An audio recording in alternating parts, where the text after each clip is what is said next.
Hello friends, the last promise के part 4 में आपका स्वागत है। तो वहाँ पर वो दोनों ट्रैकिंग करके क्लिफ से नीचे आते हैं। उन्हें दूर पानी में गुफा भी नजर आती है। ऑर्न बताती है कि फार्म इट को अपने डैड की तरह मानता है। इट ने बचपन से उसका ख्याल रखा है। ये सुनकर चोंग कहता है कि अगर मैं एक डैड रहता तो मैं चाहता कि मेरा बेटा मेरे करीब रहे। इधर फार्म और आई साथ में थे। फ्रेंड्स, जहाँ भी दंगे फसाद होते हैं वहाँ इन फ्रेंड्स का होना भी लाजमी है। तो वहाँ एक बार फिर से गांव वाले विरोध प्रदर्शन करते हैं क्योंकि नीना वहाँ के सी फूड के मार्केट पे अपना कब्जा करती है। लेकिन जो कोस्ट ओनर था वो गांव वालों की बात सुन लेता है और नीना को वो कोस्ट बेचने से मना कर देता है। ये सुनकर सभी खुश हो जाते हैं। नीना अपनी बेटी को फार्म के साथ देखती है तो वो गुस्सा होती है और जान जाती है कि आई इन्हीं लोगों के साथ अपना बिजनेस कर रही है। आई अपनी मॉम से ब्लेसिंग मांगती है तो उसकी मॉम कर्स कर देती है कि जाओ तुम्हारा बिजनेस बर्बाद हो जाए। वो अपनी बेटी को थप्पड़ भी मारती है। फार्म उसे बचाने की कोशिश करता है। जिसके बाद आगे तीनों दोस्त काफी टेंशन में थे क्योंकि उन्हें पता था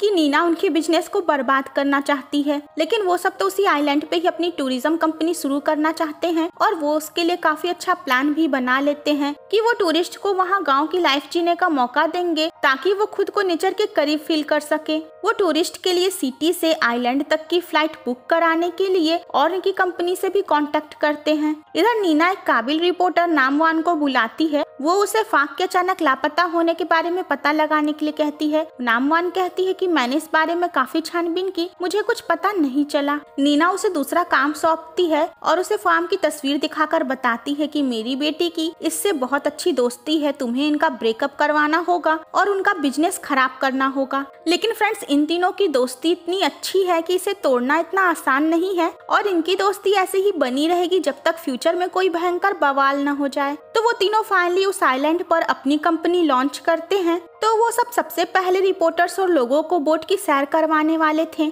नामवान फार्म से बात करती है। फार्म उसे उसका लाइफ जैकेट पहनने में हेल्प करता है। आई उन्हें देखकर मुंह बनाती है। आगे भी नामवान फार्म का अटेंशन ग्रैब करती रहती है जो आई को बिल्कुल अच्छा नहीं लगता है। तो अचानक दो आदमी आकर उसकी बोट पर स्मोक बम फेंक देते हैं जिससे वहाँ पर अफरा तफरी मच जाती है। वो सब किसी तरह हालात पे काबू पाते हैं।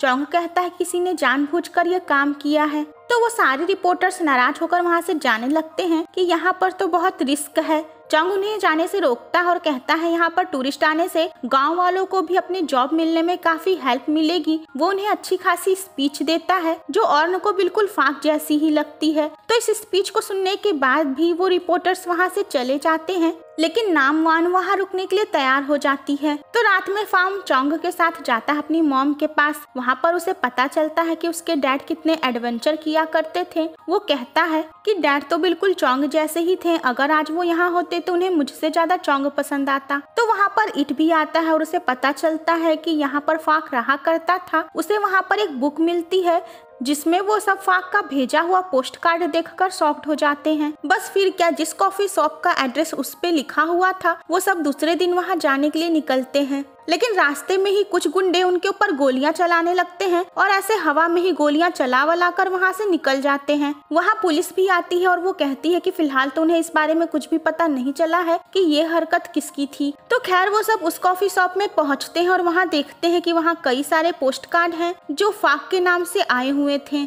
अब ये कार्ड्स तो एक ही तरफ इशारा कर रहे थे कि फाक जिंदा है। सभी ये जानकर शॉक्ड होते हैं और अगर किसी का दिमाग सबसे ज्यादा घूमा था तो वो था फाक का दूसरा जन्म यानी कि चोंग। बिकॉज ही इज लाइक कि अरे भाई, जब मैं यहाँ हूँ तो ये दूसरा फाक कहाँ से टपक पड़ा। चोंग फाक से कहता है क्या तुम खुश नहीं हो कि तुम्हारे डैड जिंदा हैं? फार्म कहता है कि उन्होंने ये सारे कार्ड्स हमें तो नहीं भेजे हैं। मॉम कभी ये मानने के लिए तैयार ही नहीं होती है कि डैड अच्छे आदमी नहीं थे। वो याद करता है कि बचपन में बच्चे उसे ये कहकर बुली किया करते थे कि तुम्हारे डैड बहुत ही बुरे थे। चोंग कहता है किसी की भी हैंडराइटिंग को कॉपी करना इजी होता है। अगर तुम्हारे डैड ये कार्ड भेज रहे होते तो वो अपनी फैमिली को जरूर कांटेक्ट करते। उधर ऑर्न भी ये बात मानने से इनकार कर देती है कि ये कार्ड्स फाक भेजा होगा क्योंकि उसे लगता है कि अगर फाक कार्ड भेज सकता तो उससे जरूर कांटेक्ट करता। इस बारे में फार्म का अपनी मॉम से भी झगड़ा हो गया गया था क्योंकि वो हर्ट हो चुका था कि उसके डैड जिंदा होते हुए भी उन लोगों से कांटेक्ट नहीं किए हैं। वो कहता है डैड उतने अच्छे नहीं थे जितना आप उन्हें समझती हैं। तो चोंग सोच में था कि चल क्या रहा है, तभी वो एक बार फिर से थेवा के सामने खुद को पाता है।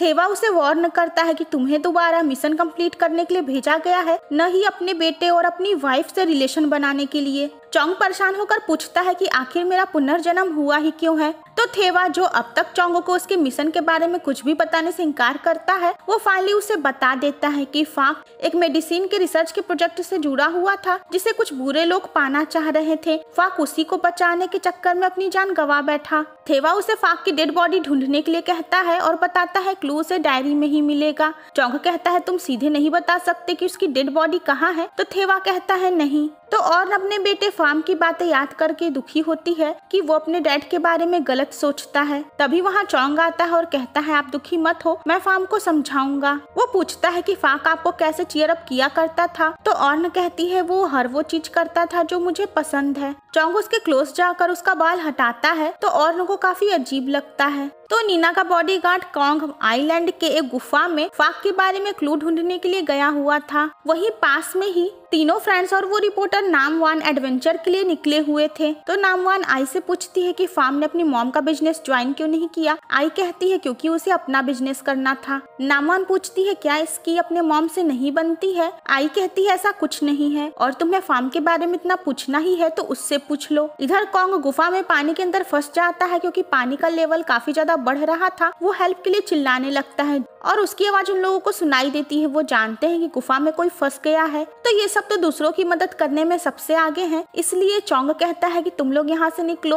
और रेस्क्यू टीम को बुलाओ, मैं यहाँ पर देखता हूँ कि क्या हुआ है। लेकिन फार्म कहता है तुम्हें तो पानी से इतना डर लगता है और तैरने भी नहीं आता है, इसलिए मैं भी तुम्हारे साथ चलता हूँ। तो वो सब गुफा के पास जाकर देखते हैं कि पानी का लेवल काफी ज्यादा बढ़ गया है और वो आदमी वहाँ फंसा हुआ था। फार्म को तैरने आता था इसलिए वो उसे बचाने जाता है और उसे वहाँ से निकालने में हेल्प करता है। वापस आते समय फार्म के सिर में चोट लग जाती है और वो बेहोश होकर पानी में डूबने लगता है। इधर कोंग चोंग तक पहुँच गया था। चोंग देखता है कि फार्म तो कहीं नजर नहीं आ रहा है। उसे पानी से डर लगता है लेकिन फिर भी वो पानी में जाता है फार्म को ढूंढने के लिए। तो आखिरकार चोंग फार्म को पानी से बाहर निकाल लेता है और कमाल की बात ये है कि वो उसे लेकर तैर कर अपने बोट तक आ जाता है। फार्म की हालत ठीक नहीं थी, उसे हॉस्पिटल में एडमिट करवाया जाता है। डॉक्टर बताते हैं कि फार्म के सिर में ज्यादा चोट आई है और उसके इलाज के लिए उनके हॉस्पिटल में बेहतर सुविधाएं नहीं है, उसे सिटी में ले जाना होगा। जिसके बाद और चोंग फार्म को वापस फ्लाइट से सिटी ले आते हैं लेकिन रास्ते में अचानक मौसम खराब हो जाता है। फ्लैशबैक में ये दिखाया जाता है कि फाक ऐसे ही एक बार एक माँ बेटे को सही टाइम पर हॉस्पिटल पहुंचाया था। तो हॉस्पिटल आने के बाद फार्म का इलाज तो शुरू हो जाता है लेकिन उसकी हालत काफी खराब थी। चोंग हॉस्पिटल के टेरेस पे जाकर थेवा को बुलाता है ये जानने के लिए कि आखिर उनके साथ इतना बुरा क्यों हो रहा है। थेवा कहता है कि ये तुम्हारा टेस्ट चल रहा है, लोगों का भाग्य उसका कर्म निर्धारित करता है, तुम्हें अपना मिशन जल्द पूरा करना होगा।